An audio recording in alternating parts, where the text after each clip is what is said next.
Hey, good evening and good afternoon, good morning, wherever you're watching from. My name is Alfred Amuzu, and this is the Ghana Agenda for May 29th, 2021. Today, as we promised, we are bringing one of the powerful communicators in our country by name Stephen Atubiga. This guy is actually a presidential material. He has formulated his own party called the National Liberation Congress after resigning from the NDC. And he has some things that he's recommended for the NDC to fix the party so they can come back and be formidable. We know the UP it's not divided, but the NDC seems to have some divisions because of some problems, and we believe that the party leaders should be tolerant and accept dissenting views.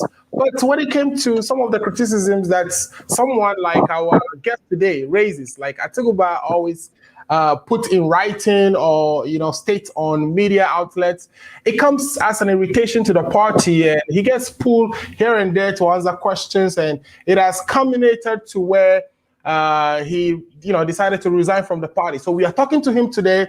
We would ask him what his plans are for the new party that he has formed, the National Liberation Congress, and overall, what are his plans to lead this country should he be lucky enough to ever become the president in one day. So welcome to the show, Mr. Stephen Atubiga. Yes. Thank you so much. I'm getting the name wrong, right? It's Atubiga. Yes. Atubiga. Right. Thank you so much. Thank you to your cherished listeners. Good afternoon to everybody. Afternoon. I know they are all listening, and people have been eager to join the show. I will start sharing the link. Guys, if you're watching, please share the link. This is going to be a great interview. We are lucky to have him. He was actually in the gym, and he was telling me he has to jump out of the gym to do this interview. So we are blessed to have him. Let's get into the conversation. Mr. Atubiga, tell us about yourself. I know you come from a very deep political background, starting all the way from your grandfather who served in the CPP, all the way to even yourself running a couple of times to Parliament. So tell us a little bit about your political background, your growing up in Binduri. What are some of the experiences that made you who you are? Thank you so much. I am a poor boy from Binduri. Yeah. My name is. I stayed in Kumasi a little bit, and then I come from a political background. My grandfather was a councilman during Nkrumah's time. My biological father was a member of parliament from 92 to 2000. My father's big brother was also a member of parliament during Liman's regime. So if you come to my house in the village, we have the NDC, we have the CPP, we have the PNC, and then we have the MPP posters in the family house. And as a matter of fact, I'm the first person to have lost election in the family. Now, growing up as a child, I remember in 1989, I think 1987, Rawlings gave a very good speech, and I enjoyed it. Then I yelled at my dad that, "Oh, I want to also make a coup in Ghana and be like that man." My dad, I didn't have keys in my house that day. I mean, my daddy really didn't let me go. He said, "My son, you don't have to do that. You have to go through the same system through the ballot box. Your uncle was an exile under Rawlings when Rawlings took over. So you got to go through the ballot box." And, ever since it's been history, I traveled to the United States. Okay. I stayed there about 17, let's say between 14 and 16 years, I stayed in the United States. And then and when I was there, I was, those days, that was when internet radio had started. Right. Especially African communities. So we were the frontliners for the NDC over there in the States till I came home. And then I remember when Nanado came in the States around 2008. I remember he wanted me, Boniface and we became friends. They wanted me to come contest for the ticket of the MPP on a post. Boniface, they poached me, but hey, I said Nana was a good guy. We took pictures, friends, but I just couldn't go with MPP because the ideology was different. And then, you know, when I came home, I tried. I lost by 2 votes, and I kept trying. But you know, you gotta have big dreams. If you you follow smaller things, you go after smaller things to give you the experience and the preparation for you to grab bigger things. You don't have to win smaller things to go for bigger things. Right. You could be able to bigger things and then be practicing with the smaller things. But I've Right. always had a dream to be a president of Ghana. I've always had a dream to lead my country because I have my own dreams. I have my own visions for this country. So fortunately, NDC gave me the opportunity to contest trying to lead the party as a flag bearer. But down the line, my big brother John Dramani Mahama came in, and I realized that no, I mean, he's done so much. He had what it takes. And then looking at the track record, there's no need rocking the boat. Why don't I let him go so that I could also take the baton after he was done? And anywhere I went, I told that your brother being a Northerner, when he got the opportunity, some places he did a good job, some places they felt he didn't do well. I said, oh, if I'm going to be judged by JDM, then I'm going to step back and let him take the lead. Then I'll support him so that if he's able to get the vote again, then I'll be able to learn a lot from him again. Then, you know, the rest going to be history. But unfortunately, we lost. We lost because of human error. We lost because of people greedy. We lost because people didn't do their job right. We lost because people were selfish. We lost because the election was rigged, not externally, internally. We lost because people were irresponsible. We lost because it was a deliberate act to punish John Dramani Mahama. So there's a 50-50 catch in terms of he, the candidate himself, his office, the people that he chose to lead him win the election, they let him down. You got to be smarter than the equipment. How am I going to make somebody a campaign manager that I can't control? I can't tell him what to do. You got to make a big man. No, you got, excuse my language, you got to find somebody who will do the yes man and know that when they get you power, they also set it out. And how you gonna feel people that contested you? You know, don't want you to win. The same people made it to lose 2016. And how the hell are you gonna make sure that you give them strategic position for them to protect the ballot box? He got a shit like the way Nanado did. Nanado knew that, look, I can trust these people. Let me find my own chairman. Let me find my own general secretary. Let me make sure that I got people that will look out for me. But he wasn't smart. He brought people that he gave them power, and they used the power to take the power away from him. The same thing that when he was in government, he trusted people that he entrusted.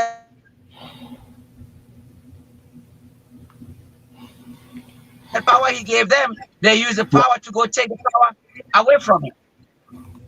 Okay? And I realized that, look, they ain't going to make it 2024. What I'm seeing in the NDC, there's no way they can win 2024. And, you know, there's a lot of ways to the same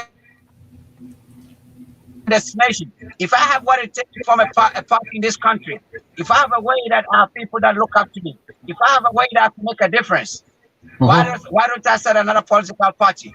So that it could be a caveat for the NDC to learn. The NDC have lost track. They're not preaching what the party stands for. That is why when I told Jerry John Rawlings that, look, earlier 2019, I said, look, founder, the leadership of the party, they're running the party like a private business. They're running the party because of what they could get. They're running the party. They're not helping the foot soldiers. They're not helping the grassroots. And he said, you know what? It's good you're speaking up. If some of you speak up, that is why I'm not supporting the NDC this time around. I even voted for my wife's party in 2016. So they are trying to the party. So this party, it is in his honor.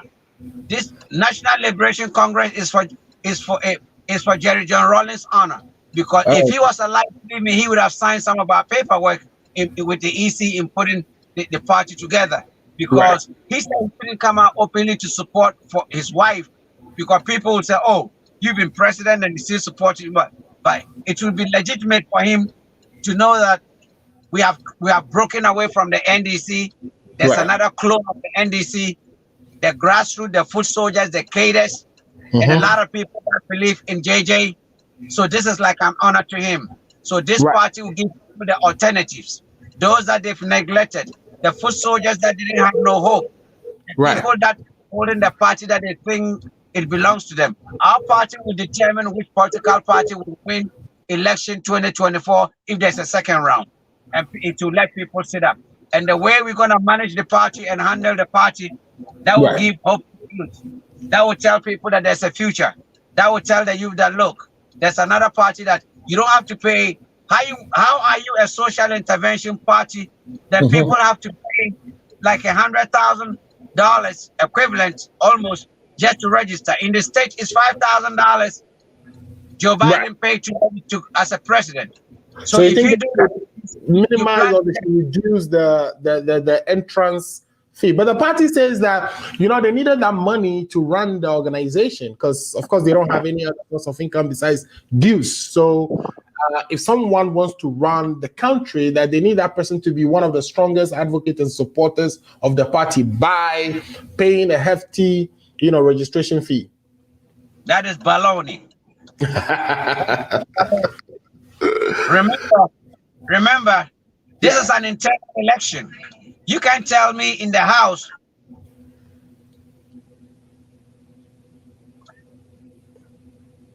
that is a family. Right. It's good to have a lot of people to come and participate democratically if they have what it takes, not how deep their pockets are. Correct. Okay, that's baloney. The country will vote for you, not how much money you could dole out if you have what it takes to give good governance. Yes. Okay, they could be the Marines. It means whoever was able to rig money, if people gotta steal money, businessmen gotta give them money, and how do you stop the corruption? Okay, that is baloney. They could say that to the birds. Democracy shouldn't be expensive. Democracy shouldn't be weighed by how much money you got in your pocket. Democracy, monocracy shouldn't stop from wanting to lead. They could say that to the birds. NDC has governed this country before. Didn't know that they should have to plan 20 years, 30 years ahead how they're going to run the party? What did they do with all the projects and the businessmen, the capacity building that they did? They could say that to the birds. They could say that to the Marines. That's baloney to justify that people got to pay a lot of money because you want to keep a party, then dissolve the party. That is not what the Constitution stands for. All right. I'm sorry to say this. They lost it. NDC lost it big time.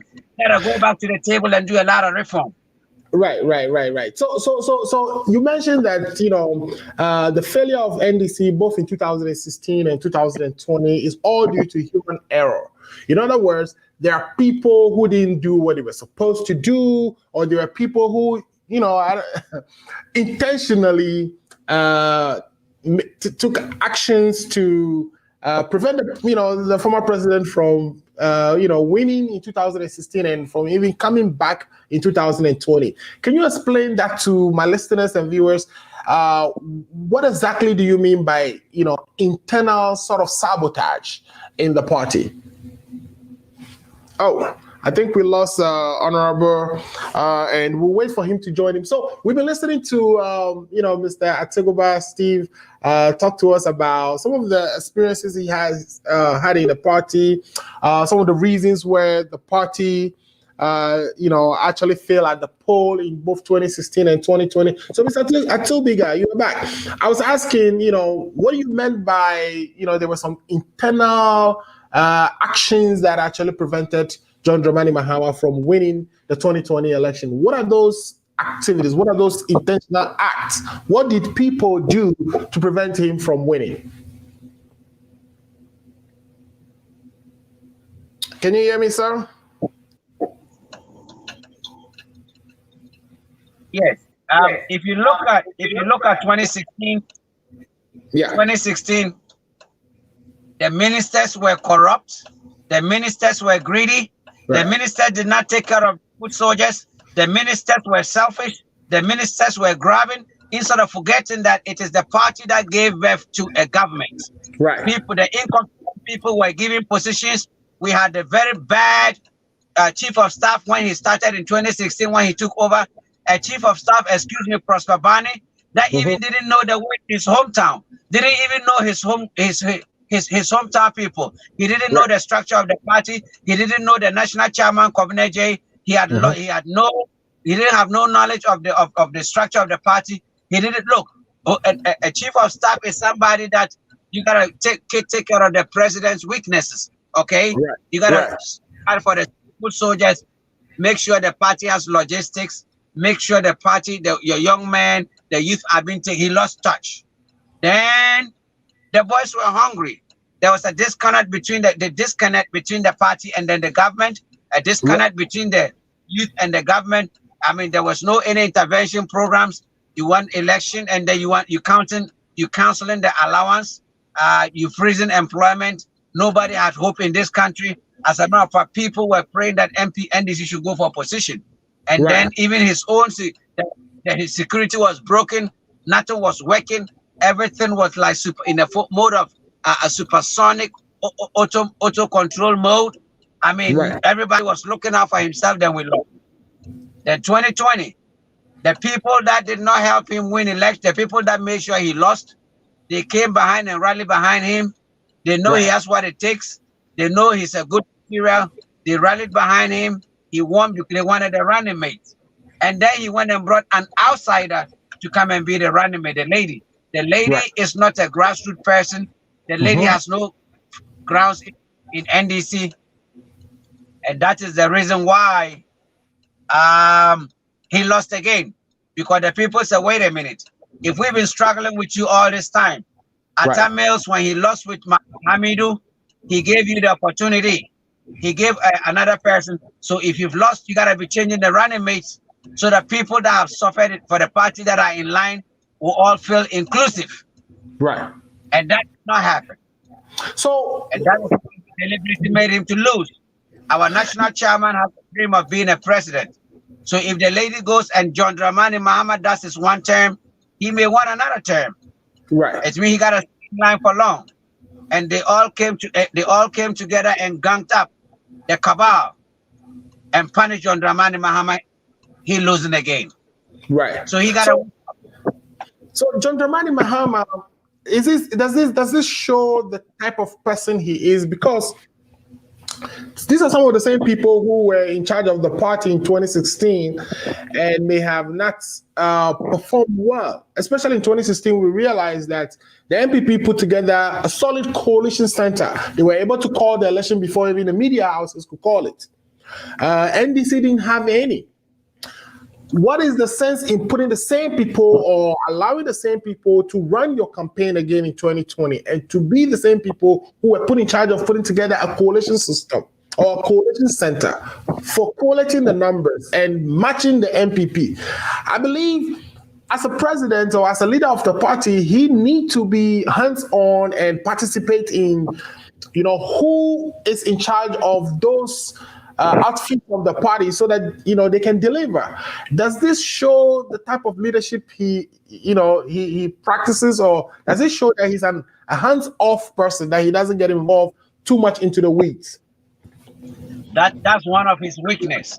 He doesn't know how to cut the whip, and he can't be Mr. Nice. Sometimes you gotta see the other side of you. You gotta crack the whip on your appointees. Anybody could be president. Any lunatic could be a president. Any mosquito could be voted. There's no schooling for presidency. It is the people that you choose to help you govern. They have to help you deliver good governance. If you don't get the right people to give you good governance, you're gonna have bad economy. I mean, NDC got it wrong from day one. They don't have the right IT guy. If you compare the IT guy that MPP had, the way they set their system, I mean, the NDC Communication Center looks like the Binduri Internet Cafe. Their class waffle, the whole system is so messed up that how you want election, you want to win election. As of November 15th, they hadn't trained their polling agents 150,000. Wow. Okay. I'm telling you, somebody was sitting on the money, and some of the campaign directors were virtually crying and sending voicemail to the national chairman that, why are you sitting on the money? We got to go out there and train our polling agents.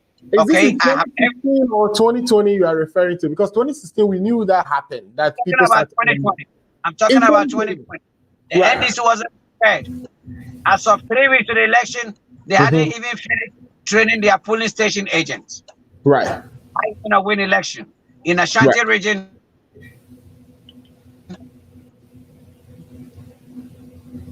They hadn't finished training polling agents. How are you gonna win election? Right. Okay. Besides that, you're gonna put irresponsible people at the EC strong room. People, somebody go make sure that we collect the results. You're sitting in somebody's office drinking coffee.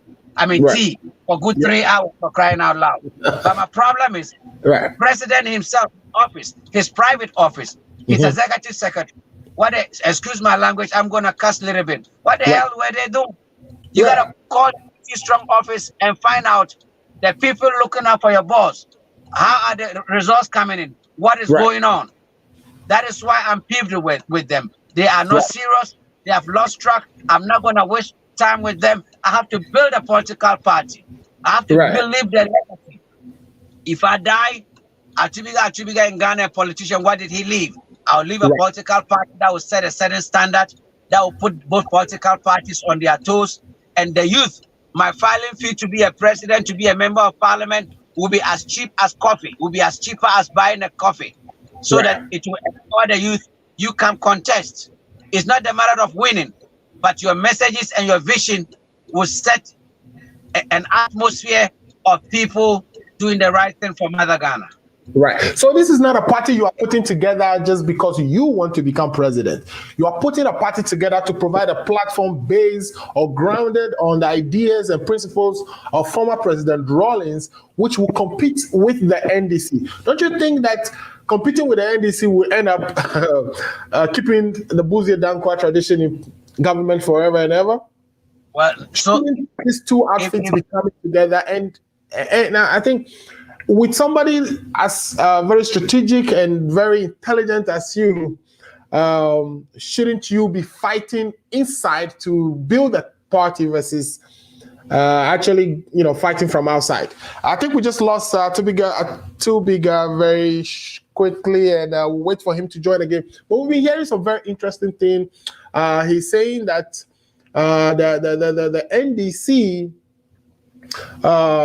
did not prepare for 2020. That the coalition centers they put together was can be equated to internet cafe has been doing, and it's not anywhere comparable or near what the MPP actually has. And this has been the case for 2016, and I think we've just witnessed again a repetition of what occurred in 2016, where the NDC seemed not to have a way around properly collating their results, and to the extent that even at courts, and of course the NDC will say they didn't go to court challenging the numbers, that they went to court challenging the declaration, which again is really confusing. If you don't have a problem with the numbers, then whatever is declared shouldn't it be enough? But then you're saying that what they went to court for is that the declaration was flawed, that the electoral commissioner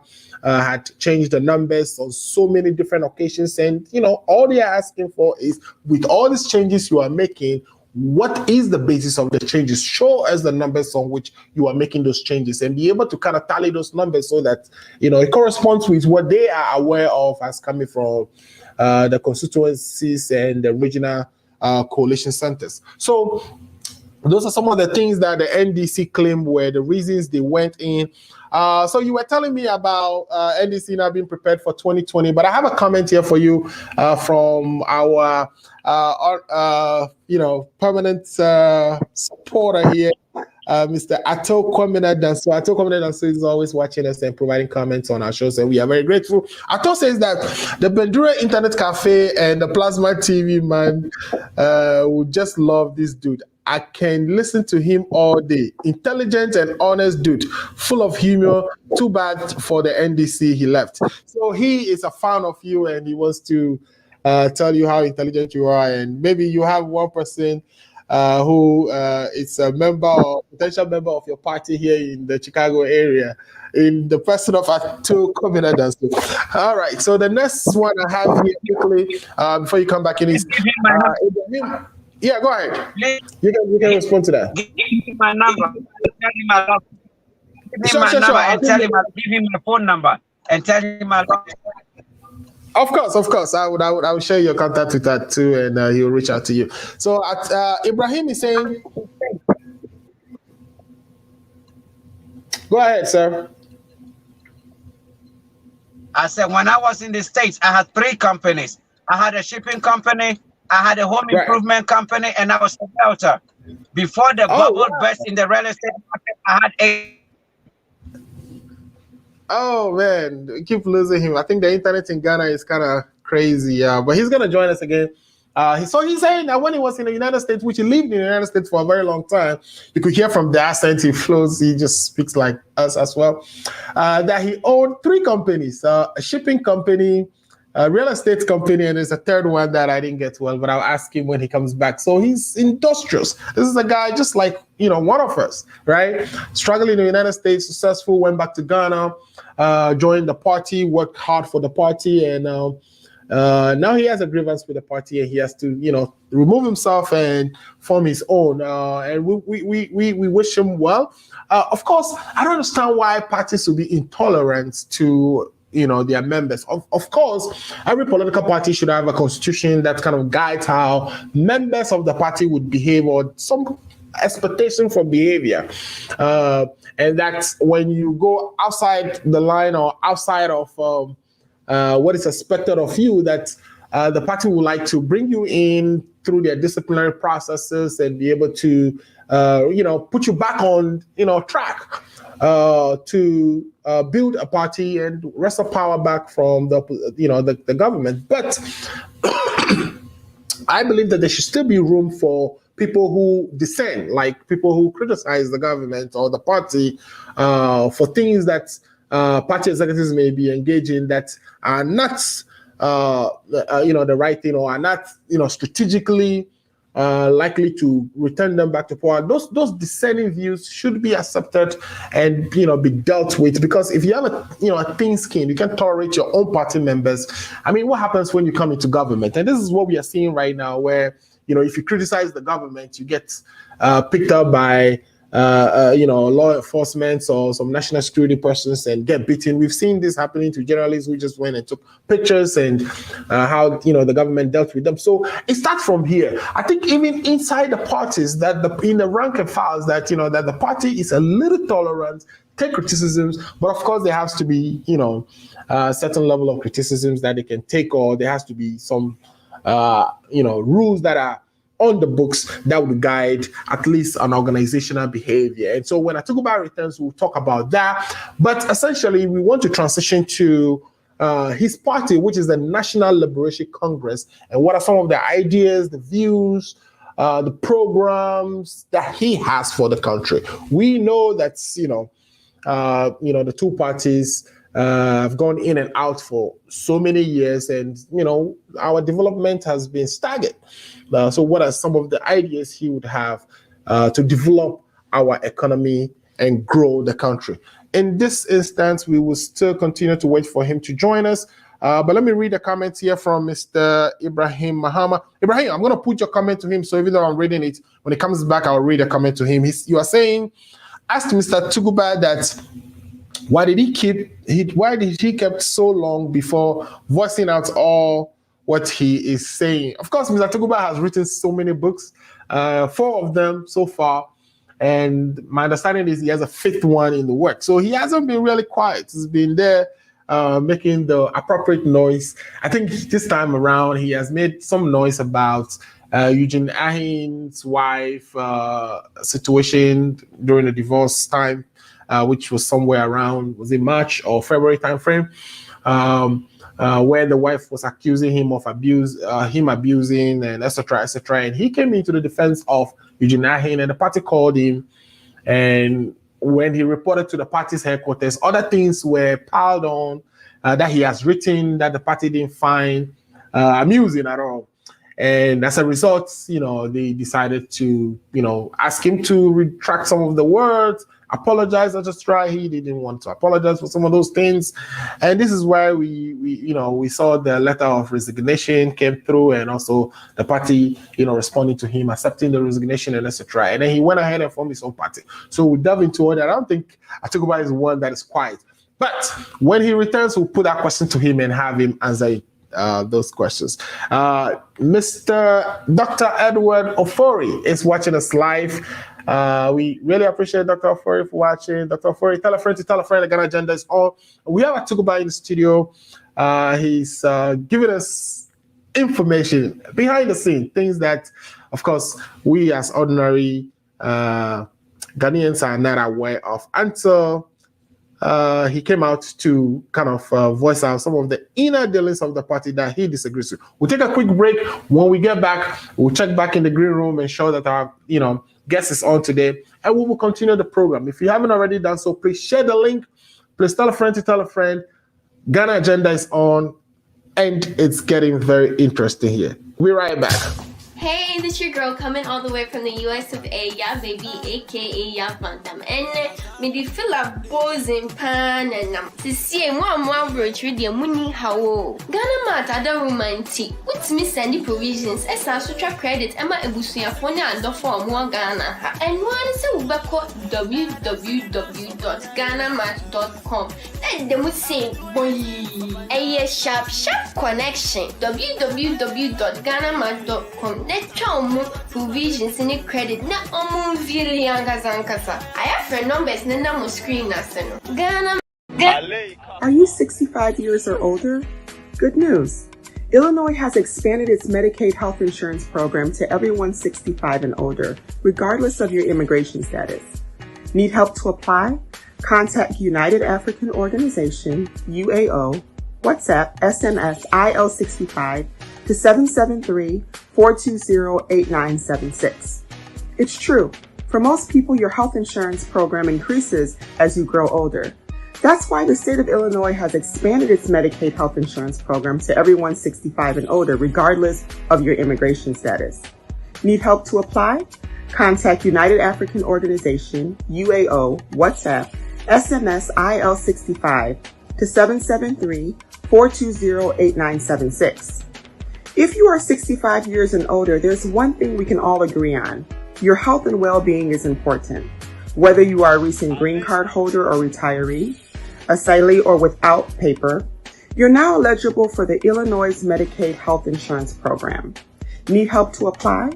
Contact United African Organization, WhatsApp, SMS, IL65 to 773-420-8976. Documents needed to apply: your proof of ID, your proof of address, and your proof of income.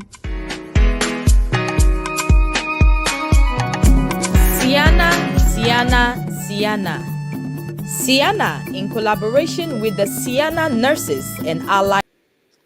All right, welcome back, Honorable. We had some technical difficulties there, and I'm glad you were able to make it back to continue the conversation. So, as I was saying, someone was asking that why were you quiet?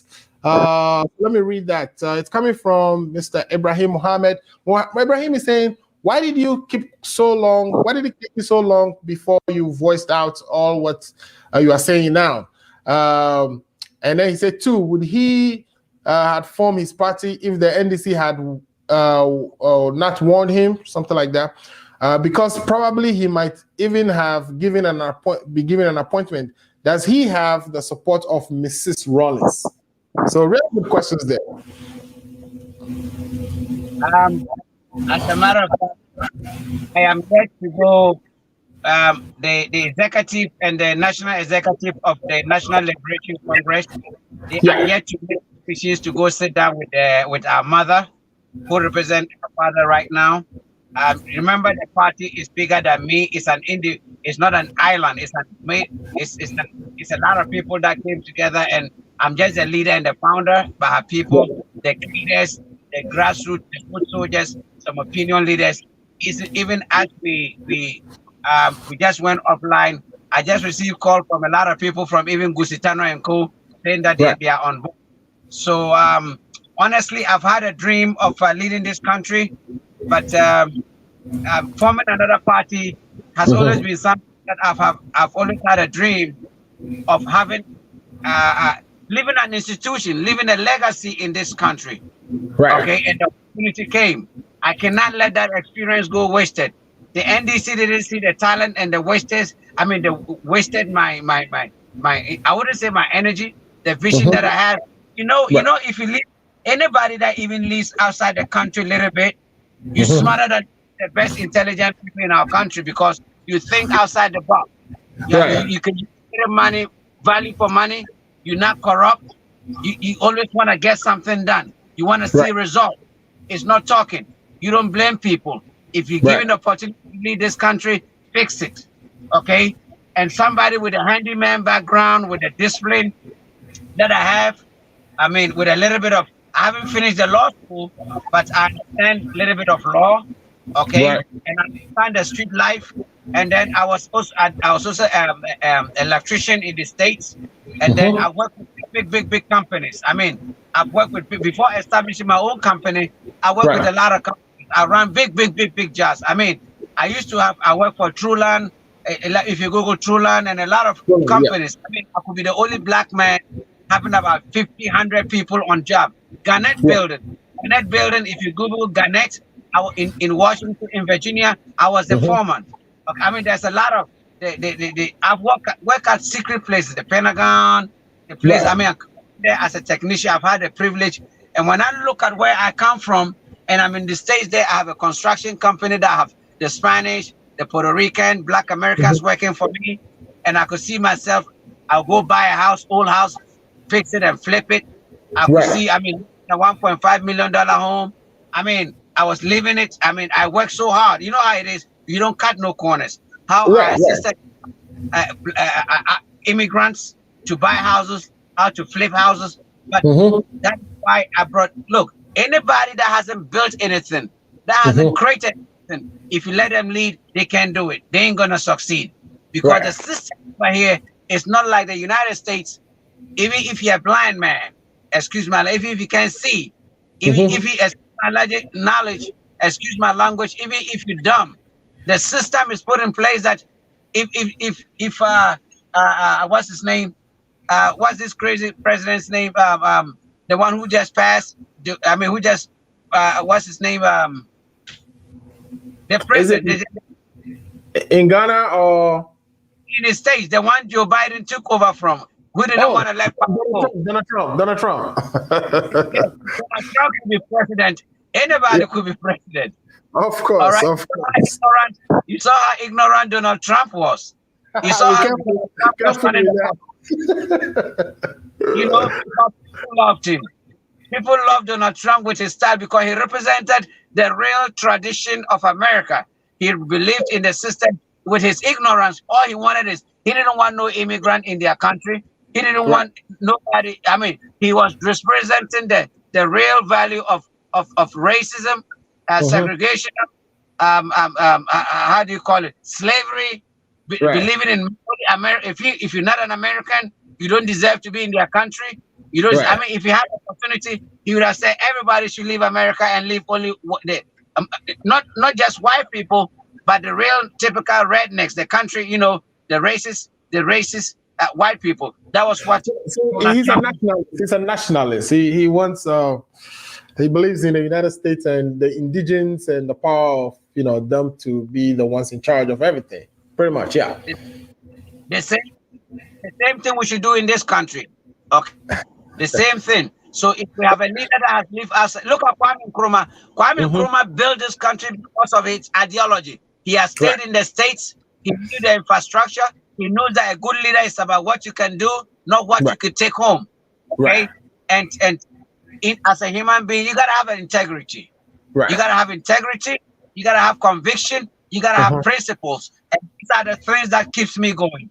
Yes, it gets me in trouble, people. But at the end of the day, the truth doesn't win instantly. The truth always wins in a later day.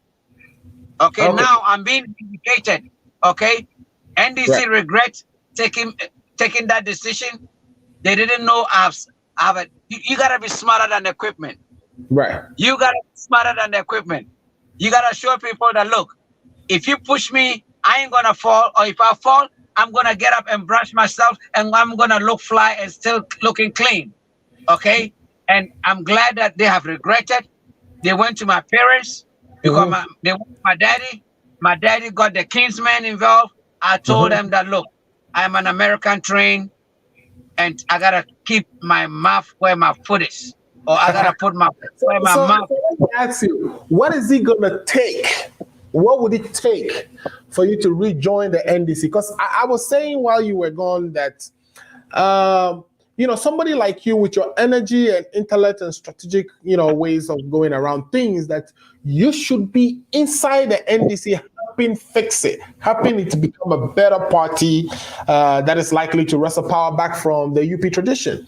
Now, what would it take to bring you back?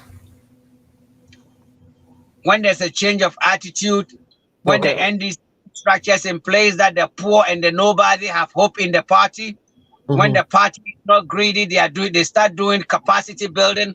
When the party remembers that the value of the party is people's matter, and they gotta know that the party is for the poor, and they gotta put structures in place that the poor has hope in it, then we could talk. Right.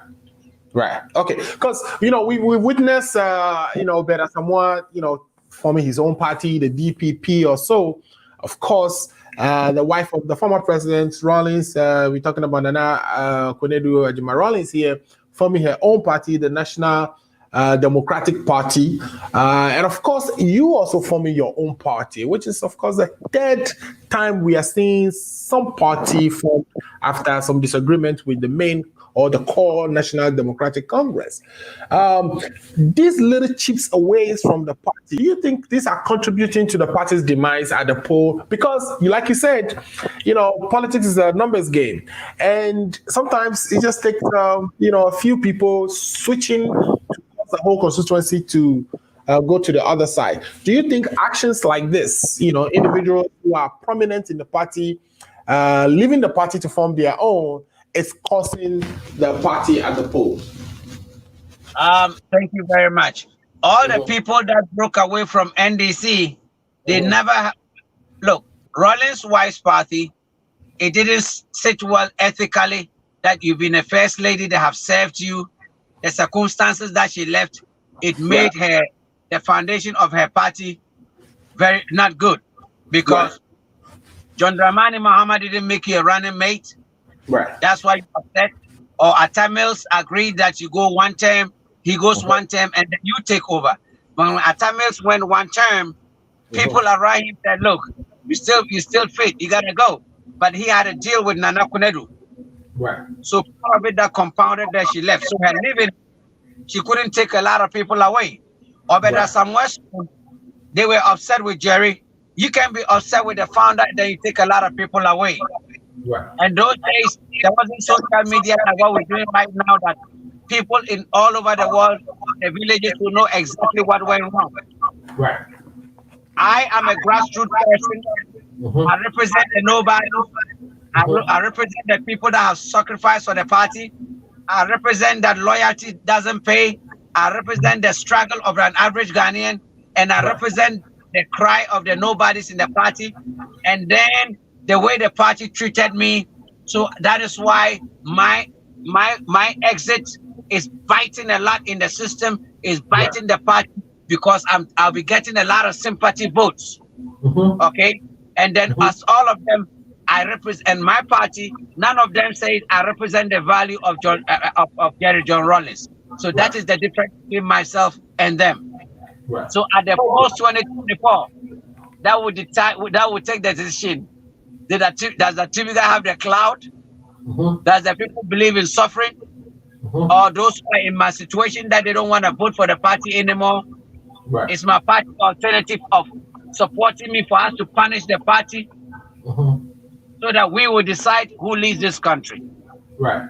Yeah, we just win that. Yeah. Go ahead. It's a rescue mission. It's a saving mission. It's a dignity mission. It's an all-inclusive mission. It's deserting mission. It's a neglect mission. It's a reform mission. And that is what the value of this, that is what my party, our party, the alternative party, the clone party of the NDC is giving hope to the average Ghanaian. Right. Okay, great. So this is like too many grievances that people had all coming together to form a party of their own that represents the ideas of or the principles of probity, accountability, and social justice. In this case, now, how far are you with the party's organization? That is very true. Yeah, have you already registered with the EC?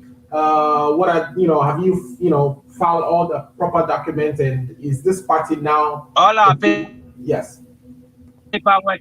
All our paperwork is with the EC now. Okay. And then the requirements that they want to provide it for them. And so there's another phase that when they finish endorsing those documents, they'll bring it and we'll give the second phase. Then we'll pick up the provisional license, and then which will take us within the next 2 weeks. That should be done. Then after the provisional licenses, then they'll give us a great sort of 3 months to put all our offices together in the whole country, the 275 constituencies. They'll go around and inspect our offices. Then we'll have the full license. Okay. Now, so and so you are actually constituting constitutional branches, and you would be having people run for parliament on your, on your party's platform in all the 274 constituencies in the country. Is that 275? Very true. Right. That is what that is what the team, the national chairman, the secretary, that is what they are doing now. And then, like I told, once we get the first phase, hopefully by Tuesday, Wednesday, we'll get the first document, and then they'll go around and get the endorsement. And as they're getting the endorsement, because the party need to have founding fathers throughout all the constituencies. And once they put their signatures and what have you, and bring it back, they will give it to the EC and help get our temporary certificate. Then with that, we then form our constituency executive, put them together, then inaugurate all our offices. Then by that time they'll be ready. They will come and then receive our final document. Have you had any conversation with the former president John Dramani Mahama concerning your decision to formulate a different party or clone a party out of the NDC? He's not happy. He's out of town, but he sent me a WhatsApp message telling me his displeasure.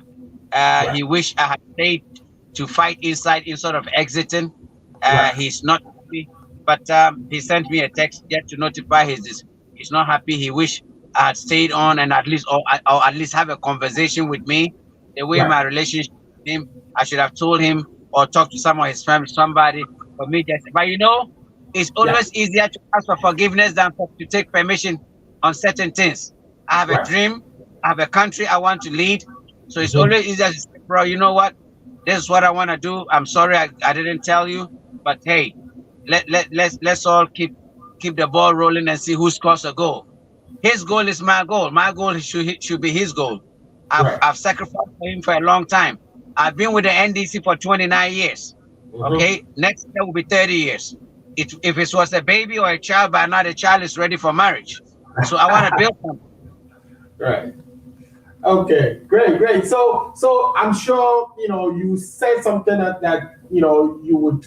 I think I overheard you somewhere say that you would even ask him because of how you believe in him being a good guy, a good person, and somebody who has the country at heart, to come to your party and lead your party to victory in 2024. If that is the case, then why don't you, after organizing your party, go back into negotiation with the NDC? Because I think you have more in common with the NDC than any other party. Is it possible where you join alliances? Because even if you go back into an alliance with the NDC, you now have a say. You can now dictate, how coalition center is built, because it's going to be an alliance between NLC and NDC. And NLC should have a seat at the table when these decisions are being made. What do you think about that?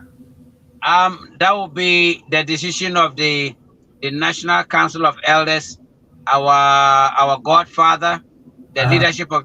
But we don't intend merging with NDC. We don't intend. That is off the table. We want to see how many votes we could gun together 2024. We don't intend sitting with them because it's the same value. If you take a bottle of 7-Up and you put how do you call it, Sprite in, it's the same taste, it's the same value. They have to show a change. They have to show that they are different. But we don't intend merging with the NDC. We don't intend to. Look, we want to give the NDC a run for their money. We got to teach them a little lesson, okay? But we don't know about the people. But I have a party. I don't want to let people down, okay? I want to save this country. We want John Dramani Mahama to come contest on the ticket of on our party, so that NDC will learn a lesson. I'll poach him if I get opportunity to come and lead, but we don't intend merging with the NDC. Okay, NDC has let the 6 million Ghanaians down. NDC couldn't protect and complete the results very well. NDC party at this moment is not serious.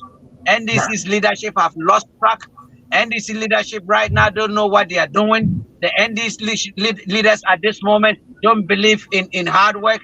The NDC leadership right now doesn't know that you gotta reward people. The NDC leadership now has lost the value of the party, and the NDC leadership don't understand that it's about the people, it's not about your pocket. And the NDC leadership don't understand that we have a country to deliver, we have a country to rescue. But the leadership of the NDC right now are greedy, they are selfish, they don't believe in nobody, and they're building the wall around themselves. Then we gotta let that crash. We gotta break that wall. We gotta break that circle. Then we gotta relieve, or we gotta rescue the party by doing what we're doing, and everybody will have an opportunity in the party. Okay, so you've mentioned all these problems that the NDC have. Give us 3 things that the NDC can do to fix themselves. Because of course, elections are around the corner and they have to reorg in order to be formidable going forward. What are those 3 things? Of course, I know you don't care if they organize themselves, right? You want your party to emerge the winner in this situation. But if you were to give them some advice or recommendations, what would be 3 things that you think they should do or tackle in order to bounce back? Oh, I lost him again. So I was okay. The network went bad. If you could repeat what you said, I did not hear you very. I know you definitely want your party to be the ones that emerge winner in the next elections. But if you were to give a recommendation or 3 recommendations, some type of advice to NDC to get them to bounce back and wrestle power from the NPP, what would they be? Just 3 recommendations for the NDC to fix themselves. I would tell the NDC to go back to the drawing board. They should make sure that any decision that they take now and tomorrow is in the interest of the average Ghanaian. Remember, it is a party that gives birth to a government. Right. And when a party gives birth to a government, the government does not take care of the mother, which is the political party. You will have the people suffering. You will have the party supporters crying for food. You will have people that have no confidence in the party again. NDC should go back to the grassroots. NDC should remember the comradeship that formed the party. Don't forget that when we talk about Congress, it's an amalgamation of people from different backgrounds, political background, like the CPP, the PNC. They came together. That's the meaning of Congress. And the NPP is a tradition. That is the difference between NDC and NPP. Okay, NDC is not a property-owning party. NDC is equality for all. There shouldn't be a rich man, but you can be driving a 2021 V8, $120,000 vehicle, going to tell the average person that you represent the poor. Does it work that way? Hell no. So you gotta put system in place. If I don't have confidence and future in the party, so this should tell you that what happens to the average Ghanaian. NDC should also go to the base, which is the grassroots, the strong areas, and build a bond with them. Okay, then respect. The NDC gotta put on the spirit of tolerance. NDC gotta respect internal criticism. Right. If I cannot criticize you internally, then I don't have no moral right to criticize my opponents. Right. Okay? I gotta be able to criticize internally, then I will be able to make relevance and have the locus and the moral right to introduce my criticism externally. Right. You want to remove the log in your eye before you go outside and talking about the sun in somebody's eye. And NDC gotta know that if you train a dog to be biting outside, there will be a day that it will bite inside because a stranger may come into the house. Right. And they gotta respect that. Right. So that's one thing. They need to be tolerant. They need to, and then the second thing is they need to go back to the drawing board and restructure and focus on the poor. What is the third recommendation you have for them?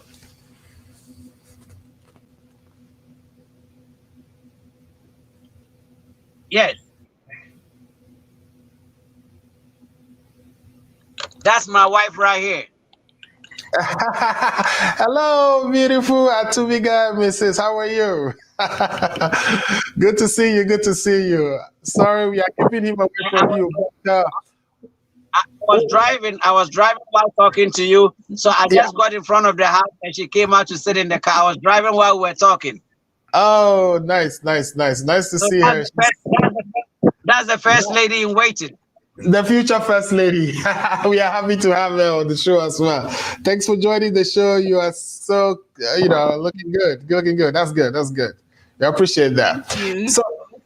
So we're asking now, what would be your third recommendation for the NDC? Even though you want NLC to be the winner, but if you were to advise them, what would be the third thing they should do so that they can bounce back? The third thing I think I want them to do is, if they can dissolve the party right now and join us, a very nice thing to do, so that we will leave. Just we tell some of our members, we don't want all of you to come to collapse the other party. We want some of you to stay there so that we will tell you which people you should vote for, so that we'll keep the mother party alive. But we will lead. We will lead. Okay? Right. We will lead like the duck. When the duck is going, the duck is behind and the kids are leading. That is how we want to lead DC. Right. So you lead in the front. So of course, they're not going to dissolve their party and come back. Now, what I want to do is I want to finish. By the time we finish 2024, believe me, the NDC will turn like the CPP. The NDC will turn like the PNC. And believe me, we will give them a run for their money.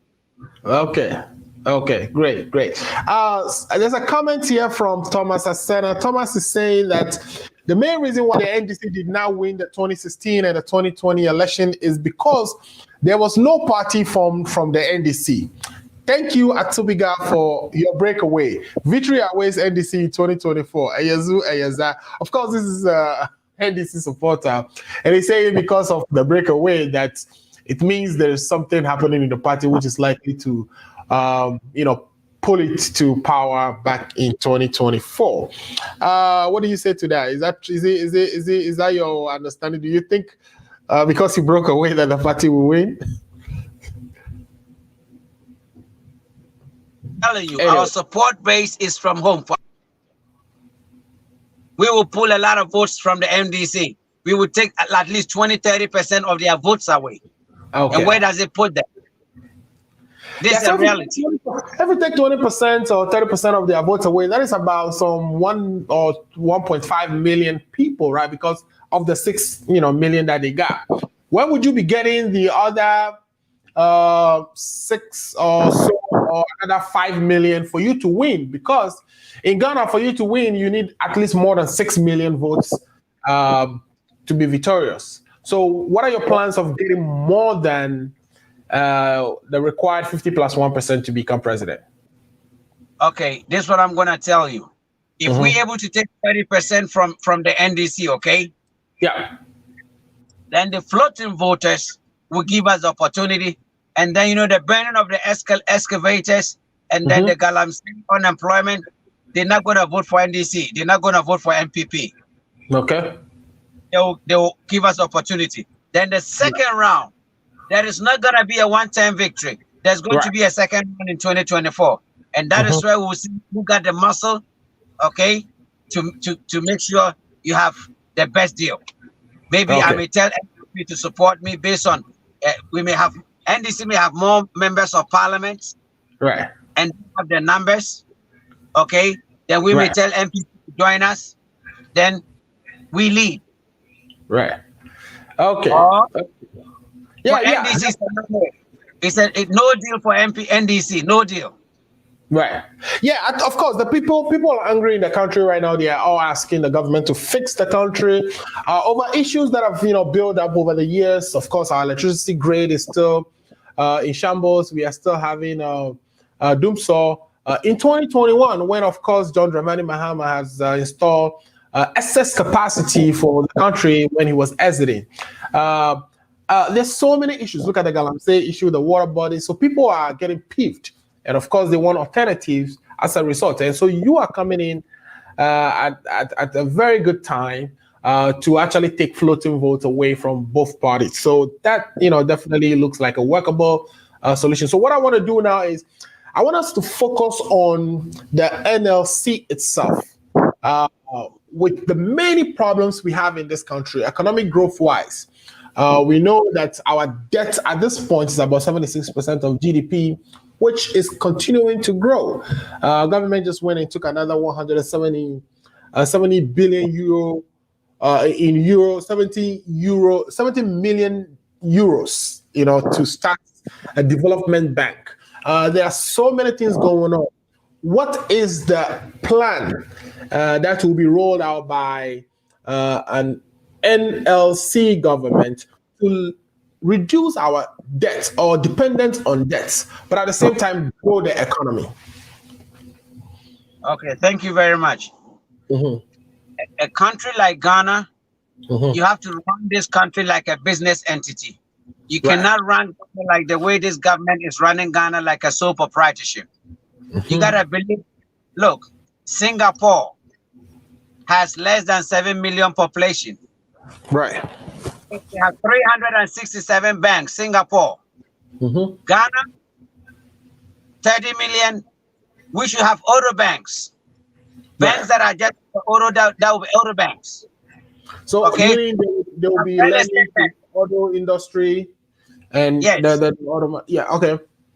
We should have auto banks. We have real estate. We should have real estate banks.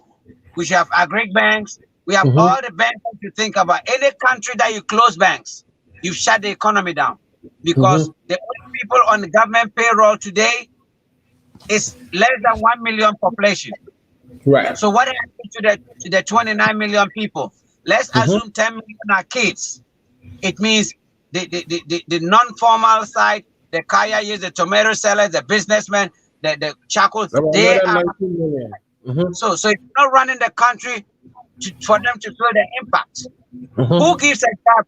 Does anybody in the United States expect that when they finish schooling, government should give them jobs? Hell no. Absolutely not. Businesses. You could set up anything. All right, you could build anything. Then once it makes sense and your credit is good, even if your credit is not good, you could bring people on board. You're gonna get them set up the business. Right. Under my leadership, government ain't gonna give any ministry any dime. If any ministry, the minister, if you cannot run your sector as a business entity, you're not fit to be my minister. You gotta have somebody to go construct the railways, and maybe you're gonna come put on. You will come and put the coaches on. Government only get the taxes. You get people that will construct the roads and put the toll booths there. Even if you're exiting those forests, you put in there. Then they make their money certain number of years. Then government takes it back. Okay. Another thing, how the hell are you gonna give a contract to a contractor to go to a technical school to go paint the school? Unfortunately, we just lost the Honorable Stephen Atubiga again, but he's gonna join us. I know Noor is enjoying the show. Noor is saying, please come back and tell us more. So we'll wait for him to join us, and he's telling us, the plans that his party, the NLC, would roll out when they come to government. And he's saying that, he's going to run the country like a business, that all his ministers would have to run their ministries as a business. For instance, that, contracts will be awarded for roads to be constructed by private entities, and those private entities will be allowed to charge tolls on those roads until they are able to recoup all their investments and make whatever profits that they've agreed with the government, and then the government takes over those roads and manage it on behalf of the country. So I was just kind of paraphrasing some of the things you're saying about giving contracts to get roads built and have toll booths on the road until the investor recoups his money or her money that the government will take over. So tell us more. I have Nora Teta here. And Noah is saying he wants you to come back and tell us more. So thank you, Noah, for watching. But yeah, tell us more, please. Government spending a lot of money to rehabilitate government buildings. All this could be done as practicals, okay, for the technical schools. We spend millions of dollars to do the roads. We don't maintain them, and they start falling apart within the shortest period of time. That could also be a practical one for the technical, those who do in the road engineering sector. We get them the bitumen machine, we get them the bulldozers, we get them the trucks, and they do that as their practical. Then we're going to save money. And government ain't got business building hospitals. It's just like Innova. Government should just build hospital centers that handles dialysis, heart problems, chronic diseases. Since we have the national health insurance, then people will be investing like you in the States. You could build like a 3-4 bedroom house. Oh my God, our internet today is crazy, and that is kind of messing the show up. But we're hearing a lot of good things. So of course we have all these technical schools in the country, even polytechnics. That's people graduate from those schools and just some of them go and do their national service in the bank. You're an engineer, electrical engineer, then you go do your national service in the bank. Meanwhile, we have a lot of electrical engineering problems in the country that you could be helping with. There are people who are in technical schools learning, building, construction, painting, and etc. But he's saying that we still award contracts for commercial organizations to go to those very same schools, that the technical schools, and paint the schools for them. Why wouldn't we, of course, employ or get the students engaged in resolving or helping out with those problems, even while they're in school or after they graduate, and be that or use that as their national service. So these are some of the good ideas. Of course, we want him to come back and tell us more. So basically, what is happening here is the ideas that, of course, the NLC it's espousing or is talking about these ideas. I believe if you ask Atubiga, will say are grounded on what's the principles and the bedrock of the NDC, or the founding father of the NDC, former President Rawlings. So, Mr. Atubiga, you were telling us that the technical schools could have been engaged in practicing some of the things they are learning while they are still in school. Please tell us more. Like the government buildings, the technical school students will be painting it, will be refurbished. Government vehicles will be changing their oils at the technical school. If it's involved in the accident, they fix it, all in the form of practicals. They're maintaining them so that they will not wear and tear quickly. They can, then the government will save a lot of money. But we don't think outside the box. Okay? Government could make the agri sector. Look, any amount of food you bring to the United States, they're going to buy. They'll consume it. So we could be active with the farmers. The banks give them the loans, the incentives. They do, a lot of farm. So you expand the private sector, and it touches everybody. But everybody's on his own now. You got to be creative to survive. You got to know how to do your own Ghana. All the factories that Kwame Nkrumah put in place, they all collapsed. Because we didn't allow people, government putting the wrong people there, corruption, and if you give it, privatize it and say, government, you take it. I'm going to give you the loan. run it. I want this amount of money. You support, everything will be okay. It's just bad leadership. Bad leadership, my brother. Yeah, so our problem is bad leadership. It's not like we don't have the resources, but that's, leadership is not. But leadership will tell you that they are now going out sourcing funds for a development bank to kind of be dedicated to, providing long-term loans and medium-term loans to small and micro enterprises in the country. Isn't this what you are saying? Isn't this one of the things that you would even want to do in terms of forming bank for construction, bank for mortgages, bank for auto industry, bank for... Wouldn't this be the same thing that, the government is currently doing by investing in a development bank? How you going to spend this? You go get a loan to come build a bank, and the same amount of money you spent to close other banks. Doesn't make sense. It doesn't make sense. So in other words, you're saying they could have recapitalized those banks that they closed. Makes sense. And perhaps use them for the purpose. Yeah. If you are in the United States, the police officer in Chicago has a different uniform. And if you go to the counties, they have different uniforms. That's correct. You gotta do that the same in Ghana. You gotta make sure the police officers make their own money. They gotta go to court and win cases. That's how the police make money to buy the vehicles. Ain't nobody giving them anything. So that the sheriff is able to know that my policemen are winning cases at the court. Their people are paying fines and they're pushed into the system.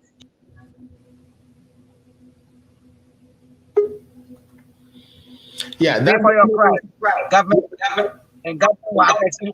No, we don't need to borrow no money. We have oil and everything. It's just bad leadership, bad governance.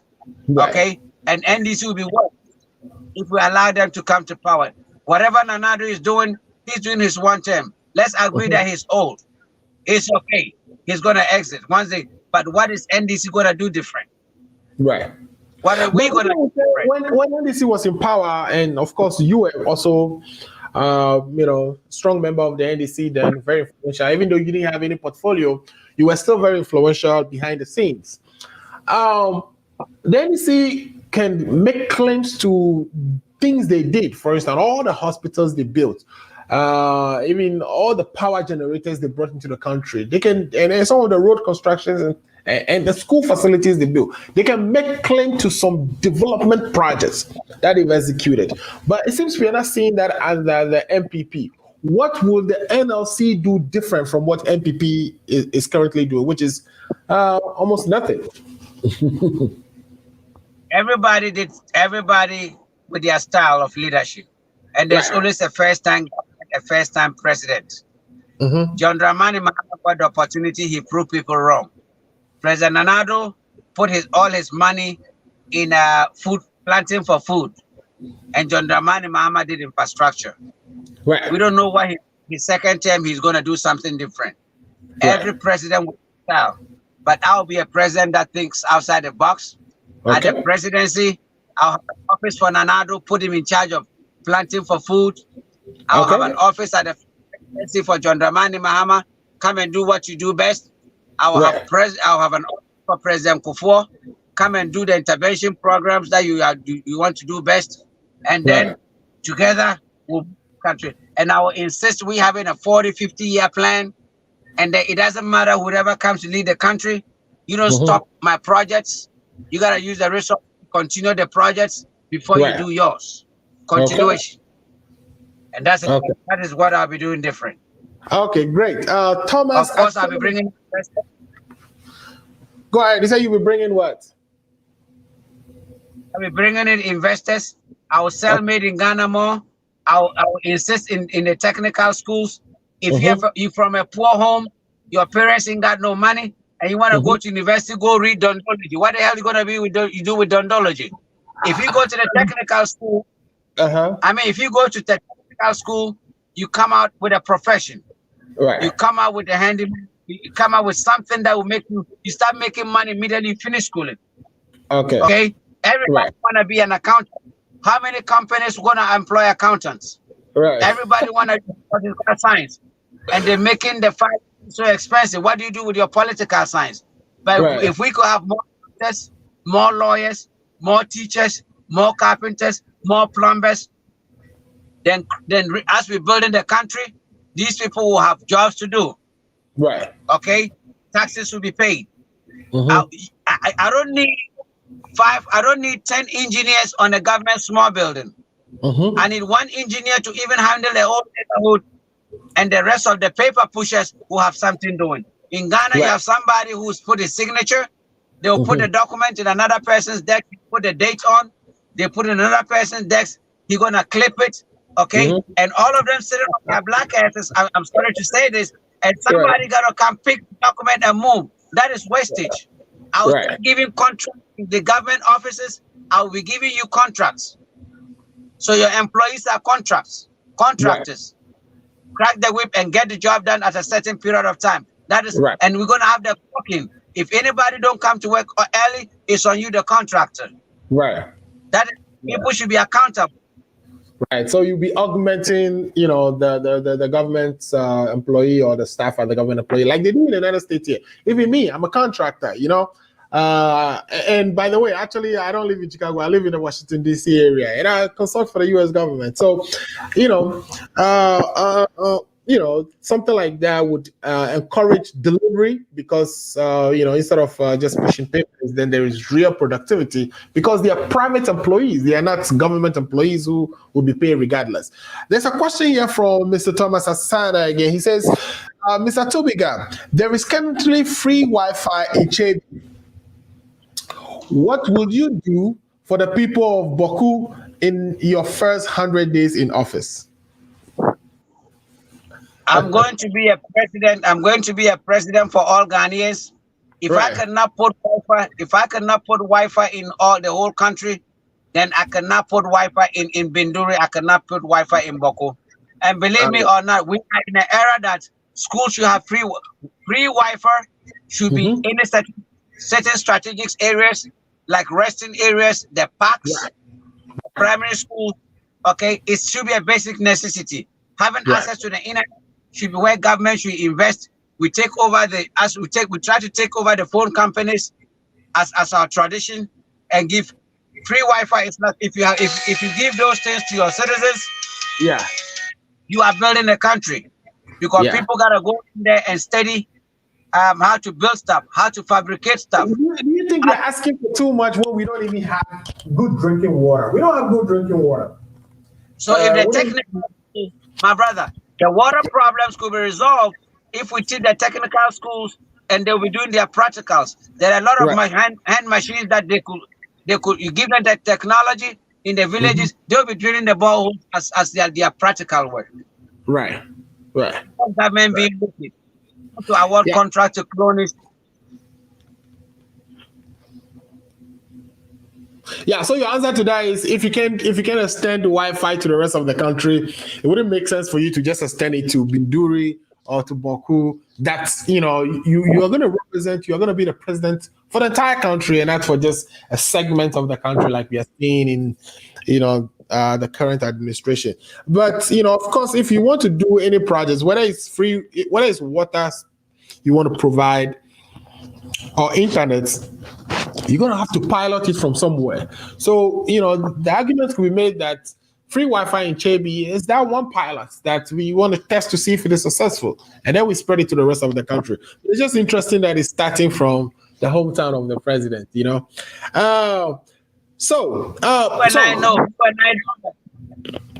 know that with technology today and satellites all over in the sky, there are some gadgets. You can go hang it on a tree, and then the whole area will get the Wi-Fi for free. That's correct. We can strategically.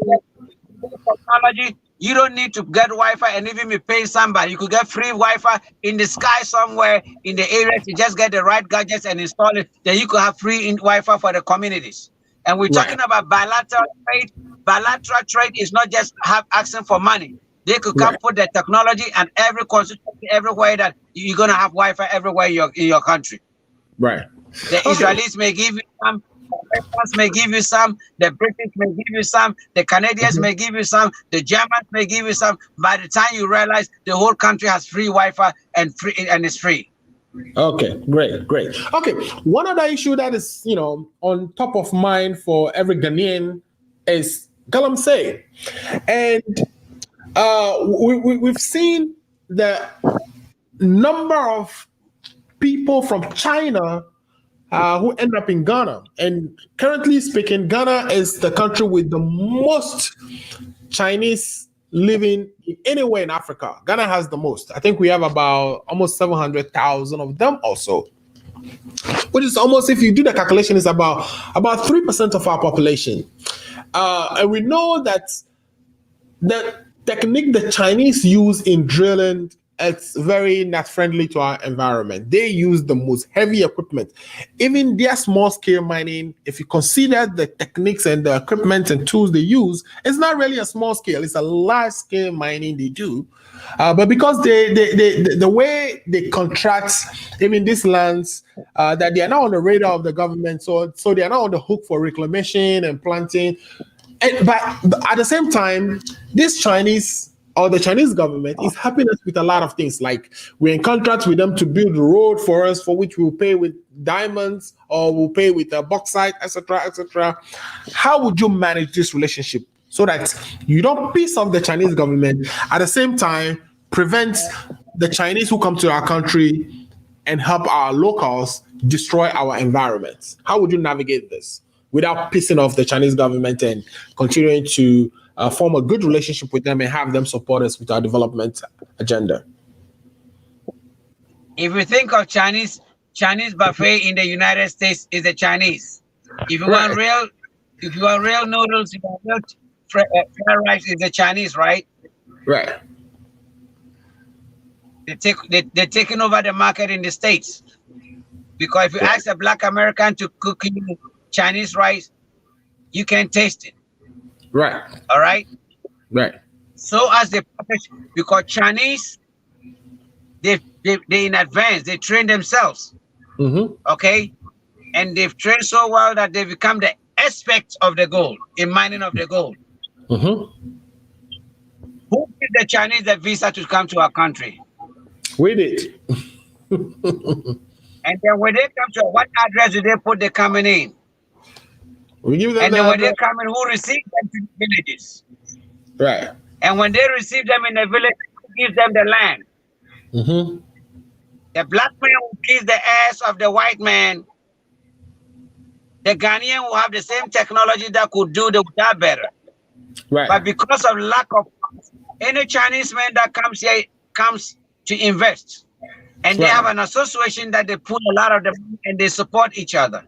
Mm-hmm. So look, no government can stop the Galamsey mining in this country. No government. I don't care what anybody tells. Because there are some countries that so there are some regions, some constituencies. Mm-hmm. There are no cocoa, there are no yam, there are no maize. All they have is a natural resource like the Obuasi. Mm-hmm. People got a mind to eat. Fathers be mining. Great-great-grandfathers be mining. The generation, all they know is mining. Mm-hmm. They are blacksmiths. They are artisans. Okay? Mm-hmm. So you got to find ways to work with them. All right? The illegal miners are afraid of the chief, the assemblyman, the DC, and even the police and the military. Because when they come, they go back to mining. But if government dialogue with the citizens and they show them how to do safe mining, it doesn't matter whether it is Chinese, and tell the people they gotta protect your environment, police your environment. Mm-hmm. If we come and we find anybody at the water market a land and give it to them, like 30,000 acres, you demarcate 10,000 acres within 5-6 years, you relocate them to another 10,000 acres, they reclaim those lands back and plant trees or plant cocoyam, plant whatever. So as you keep recycling the land and coming back, the people are doing safe mining, environmental friendly mining. At the same time, they are, when they shift to another, something is planted on. So government got to think outside the box. If not, there will be a day people come out and rebel. People come out and die because they got to eat. You cannot take somebody's land and you got to be hungry. Prostitution will go up. Divorce will go up. People going to die. So, a whole lot, my people. So government got to think, and that is the we're going to give them. Okay. So your government will be the one that thinks outside the box. You definitely want support from the Chinese government, but you don't want to piss them off. So you want to restructure how mining is done, and so that they can reclaim the lands once they are done with the mining and be able to plant other agriculture products on those lands and kind of recycle the lands. Pretty much is what you're saying. Yeah. Okay. That's great. exactly what I'm saying. And besides that, we're doing more deportation. Look, structures gotta work. Right. If the immigration service is working very well, if the forestry department is working very well, the mineral commission is working very well, okay, and then we are able to put our visas that we give to the Chinese. If you come here, there's a tracking device on you. We arrest people and prosecute. We arrest people and deport them. There will be sanity. But if you're doing that, then you would piss off the Chinese government, right? If you put in tracking devices on their citizens when they come to your country, you should expect something more drastic to happen to your citizens when they go to China. So that's what I mean by how would you manage this relationship? Because this is a relationship that, even when we arrested a Chinese woman who, fired shots in the air, we didn't do anything to him. We actually sent him to China and you could hear Osafo Mafo saying it's more beneficial to send her back to China than to penalize her in Ghana. That is because of the diplomatic relationships we have with China and the role China plays in our economy. They are not people you want to piss off. So how would you, manage that, putting a tracker on their citizens? It is because when we go take those loans, they give us conditions. You cannot lock a Chinese. You cannot incarcerate Chinese. You gotta be easy with the Chinese. All those conditions, and people sign and take those loans.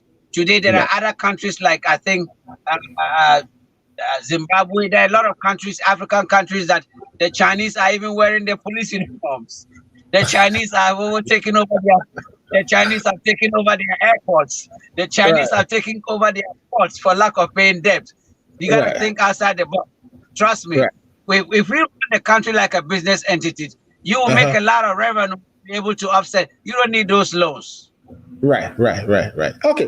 Yeah. So I know we've been talking for like an hour and a half, and the wifey just came into the car. I'm sure she wants you to come into the house and help her with one or two things. But let me ask, with your party, and of course I have a lot of listeners, almost 428 of them listening to all over across the world. Some of them are in the United States here.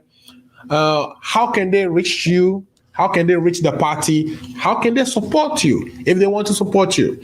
I'm saying that because, like you told me, you are still in the formative stages. Do you have a website done already? Is there a way for them to reach out?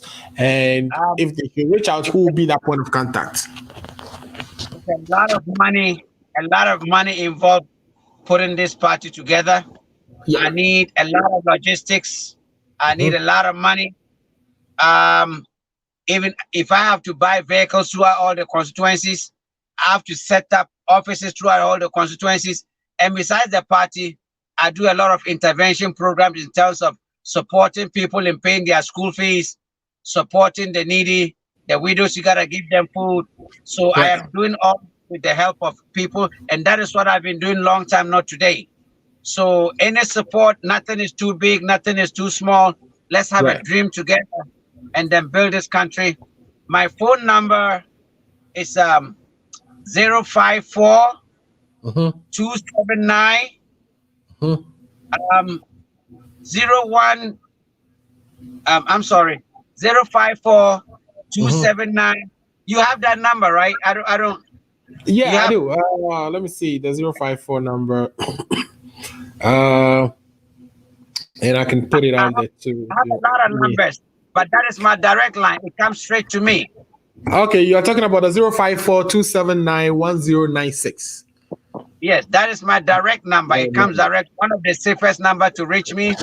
And I also have the 022 022 0266. I'm missing my numbers. Hold on a minute. I have that one too. You're talking about the 026 659-4928 is another number that if people are interested in supporting you and the party, that they can reach out directly to you. Is there a secretary or somebody else they can reach out to, or is just get to you and you will link up to? At this moment, people are all the people, especially I pick the call. Even though I have the party structure, but as a founder, people want to talk to me. People want to talk, so I take time to pick all my calls. Even if I don't see it immediately, I return all the calls. So there's both WhatsApp on both lines, and believe me or not, somebody will return the calls. If I'm in the meeting, the secretary picks the call. If I'm in the house, my wife support. But if we put the structures of the, we are putting the offices together. We're painting the structures. We're putting the logistics together. And once we have the headquarters set up, and this all within 3 months, within 3 months, everything should be in place. That the website, our office, our secretariat, because all our executives are now interim. They are all temporary executives. Okay. So that's why we're working on the paperwork. So in 3 months, we'll go through the election, getting the right people there, and the officers will be ready. But for now, I try as much as I can to talk to people directly. When they call, I pick. If I don't pick, even when they send a WhatsApp, they send messages, text, somebody return the calls. But there's another way of doing it. When I get to the office, when we're meeting the committee, the temporary place that we're operating, the calls have been returned. But people like those that are with you now, I'm giving them my direct line, my direct contact, that we will be talking together. Okay, great. So they have your number. The two numbers are 026-659-4928. The other one is 054-279-1096. I think we lost Dr. Mr. Atubiga briefly again. When he comes back, I have two questions from my viewers for him to answer, and then I will take his last words so that we can bring the program to an end. So Mr. Atubiga has told us so many things. He talked about the issues he have with the NDC, the fact that he has to resign from the party, the things that the party need to fix. The party need to be tolerant. The party need to look at its founding ideals and, tune itself back to the poor and avoid the luxuries of life where they are driving $100,000 V8s, which doesn't really make them tuned to the ground. In other words, they are not, living according to the ideals for which they were formed, and some of that can be perceived as lost in touch with the people. So he's saying all kinds of things that the party can do, and I've actually asked him to give us three, and those are the three solid things that he believes the NDC can do to bounce back and to wrest apart power from the MPP come 2024. Now, come 2024, if you ask the NDC people, they will tell you they are confident that they will still, wrest up power anyway. And you can see that in some of the statements and the comments that we've got here, especially from Thomas Asana, who says that, because the party was together, there was no breaking up or nobody peeling away in 2020. That was why, in fact, they lost the election. That's by the mere fact of some type of agitation in the party currently that is going to work well for the party. I don't know the logic behind that, but that's what he says. So Mr. Atubiga, you back to us. There are two comments that we have here that I would like for you to answer to. And, and then I'll take your last word so you can go to my lovely sister there and continue to enjoy the rest of your weekend. So the first comment says, and it's coming from Ibrahim, it says, can you tell us something about the Galamsey and the burning of excavators? What would this party do with regards to mining if voted into power? So I think you've talked about mining and what you would do, but the piece that perhaps maybe you can give us a little bit about is the burning of Galamsey. And we know that some of these things end up in judgment debts. Is that the right thing to do? Do you think, we have a lot of silt in, for instance, the Odogo or no? The Odogono, which is the big gutter in Ghana running through Nima all the way to the sea.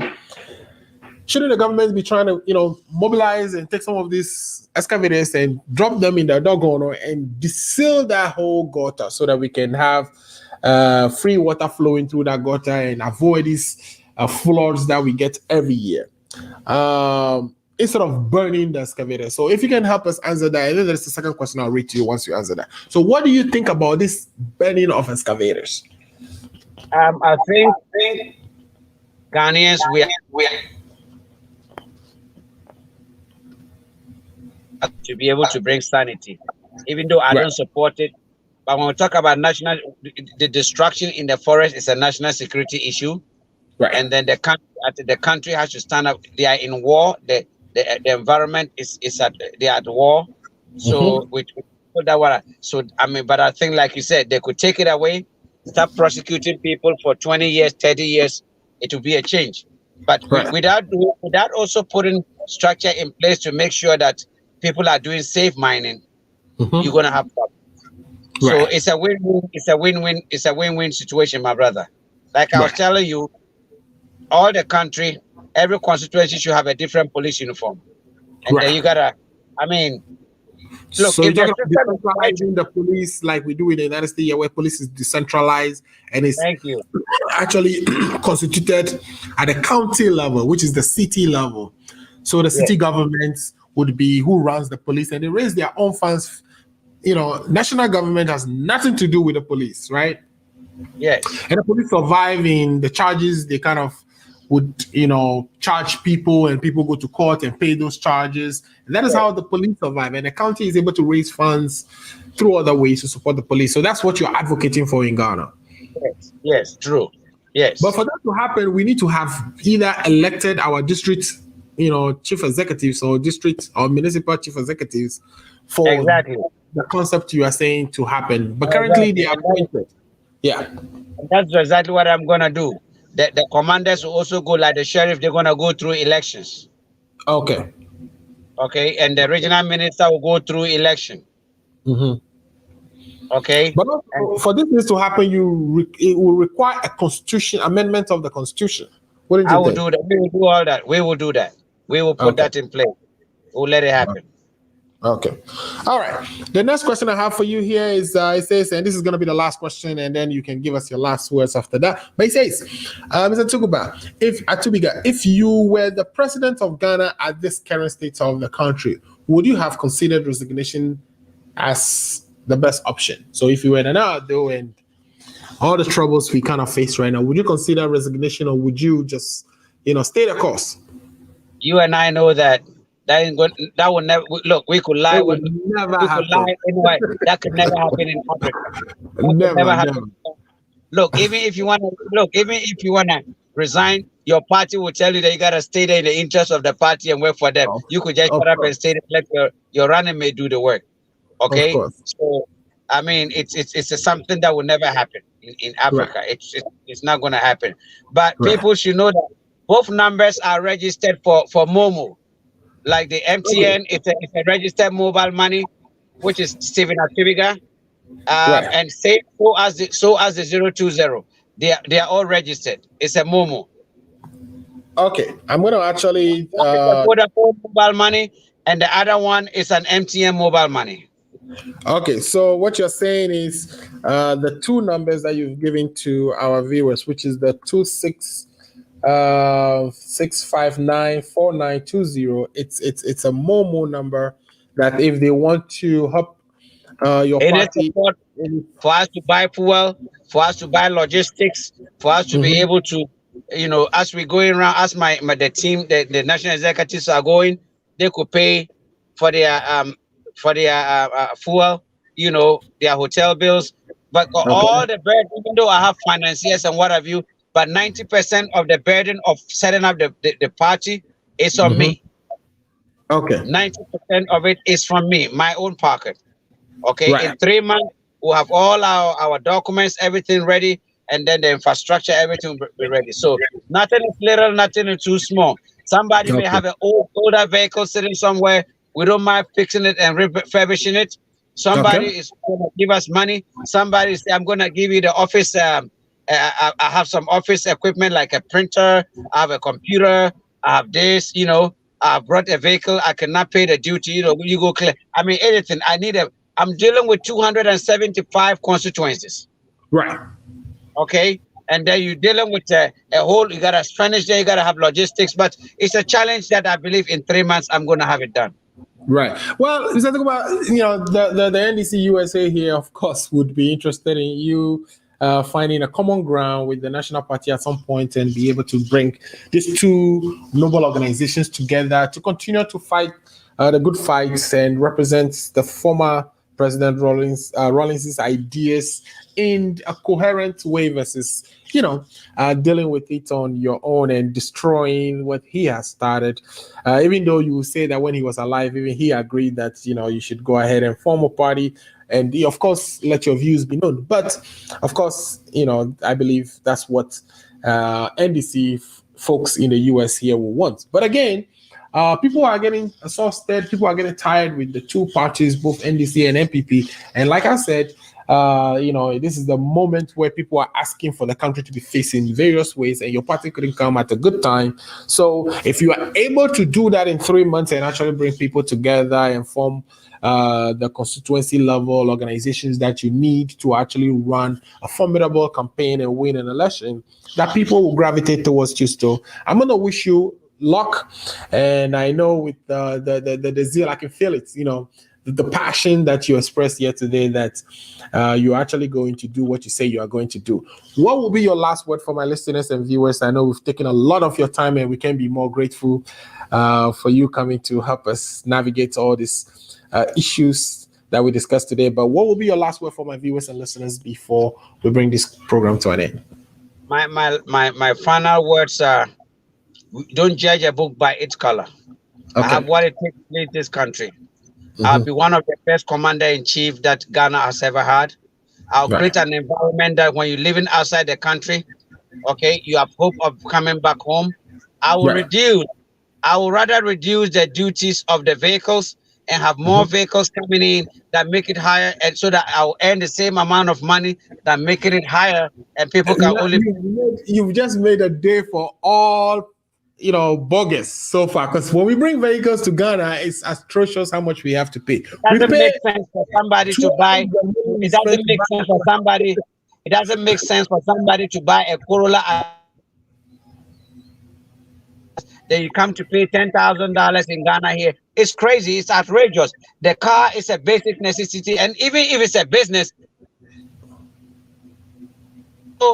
it's duty free.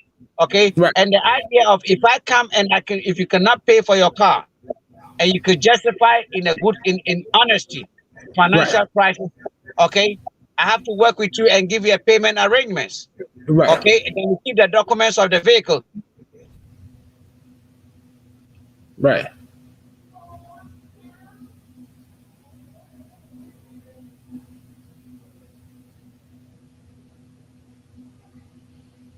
Yeah, I think our guest is frozen there. But he said something very interesting. He's saying that, under his leadership, that if you bring a vehicle to Ghana, which is something we've all done before, we all do, especially those of us living in the United States here, and you're buying a vehicle for $4,000, you go to Ghana and pay $10,000 in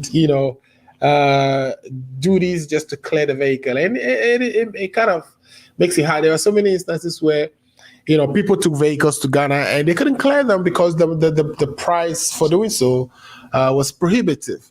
So he's saying that he'll work with you. He'll work with you to kind of have a payment arrangement if that is what it would take. But essentially that he's going to reduce the amount that you have to pay when you get to the ports. And I think that is something that is making our day, especially we who live in the United States, who are always the ones to be victim of higher duty or taxes at the ports when we send our vehicles back home. So that right there, and also somebody will argue that of course there's a domestic market we are trying to sustain, but of course not everybody can buy a brand new vehicle coming from the production lines of what is the name? Is it Kasaka? Yeah, the Osofo's car company. You know, it's not everybody who can acquire that. It's not everybody who can buy the the VWs that have been assembled in the country, brand new from the production line. So, you know, when we get these used ones, that meets the requirement, because we know that it has to be at least 10 years younger. You know, the vehicle can be more than 10 years before you bring it to Ghana. So if we bring anything used to Ghana, it's not past the 10 years threshold. That, you know, the price is not prohibitive, that we don't lose our vehicles at the port. So that right there, if you were getting, you know, people in the United States, if raw power was going to work, you had people in the United States also voting in Ghana's election, you would get a lot of votes just by that singular proposal. It's been great talking to our guest, Atubiga. I think, you know, he may be coming back to finish his last words, but otherwise, this has been a great program. Ibrahim is asking again whether Mr. Atubiga accepts there should be an amendment to the Constitution. I think, yes, he says that, you know, some of the proposals he has, like, for instance, the police should be actually constituted at the city level or at the constituency level or at the district level. We required a constitutional amendment. So I would suspect that, yes, he would be in favor of amending the 1992 Constitution. The 1992 Constitution definitely needs an amendment. There have been so many committees formed to study it and to come up with proposals for amending it. And I think there's some work I've heard, lectures from Kofi Abochi of the UPSA Law School and other prominent and very important lawyers in our country made the same arguments that, of course, that, you know, our Constitution, the 1992 one, has lived its time and it should be updated to reflect the times that we live in currently. There's so many provisions in there. Just on the surface of it, too, there's so many mistakes in the document itself that perhaps an amendment would have or would take care of. So yes, it should be done, and I believe my brother Atubiga, when given a chance, would do that for the country. I am grateful for having such a great person join the show today. This is an individual who wouldn't be quiet or intimidated or be shut down. He represents the discerning voices that we need, you know, to kind of move the country forward. Even in his own party, he was able to point out some of the things that are wrong with the party. I just hope that he did it within the confines of the party's constitution, which perhaps then wasn't the case, and as a result, that he has to now form his own party. But we wish him well. And it is our wish that between him and the NDC that they are able to find a common ground at some point and be able to leave the ideals and the principles of probity, accountability, and social justice, which is the bedrock on which this our democracy was actually formed, and which is the counterpower, or provide a counter or alternative power to what we currently have, which is the property owning UP and Dankwa, you know, tradition, which is currently ruling the country, and we all see or are witnesses to how that is panning out. So, without much ado, I would like to, on behalf of myself and all my viewers, say a big thank you to Mr.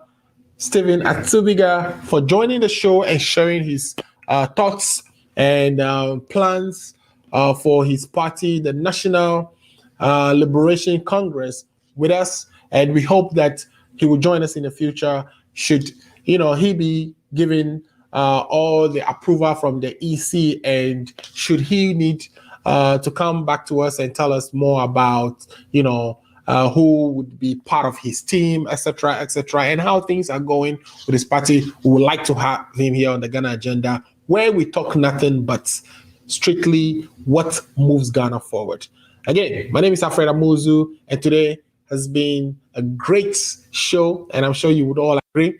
We'll be back next week. In the meantime, the Voter Association, not a Voter Association, matter of fact, Sienna has a health program today, which is starting at 5:45. If you are available to join, please join the show. We'll be talking about all things coronavirus and how to survive it. And of course, there will be Toli session after that, which is very entertaining, and that will be coming up 2 or so hours from now. And I'm also sure some of you are watching the Chelsea and City game. I'm about to, switch to that very quickly myself to see who's winning. But I hope your team wins and that you use that opportunity to enjoy this Memorial Day holiday weekend. That is all for the show today. We'll be back next week. In the meantime, enjoy your weekend and stay safe. We will see you next week. Marcus presents a virtual Sienna Health Forum on the topic Surviving the COVID-19 Vaccine. This will be held on the 29th of May 2021 at 6 p.m. Eastern Standard Time. Venue is virtual.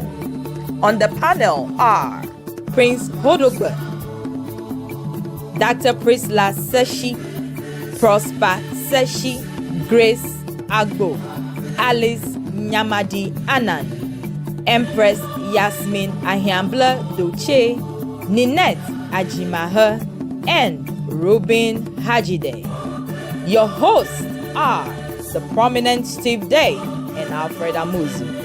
The Zoom link ID is 757-434-4700 and the passcode is 4782. Sienna, move forward with the socio-economic development.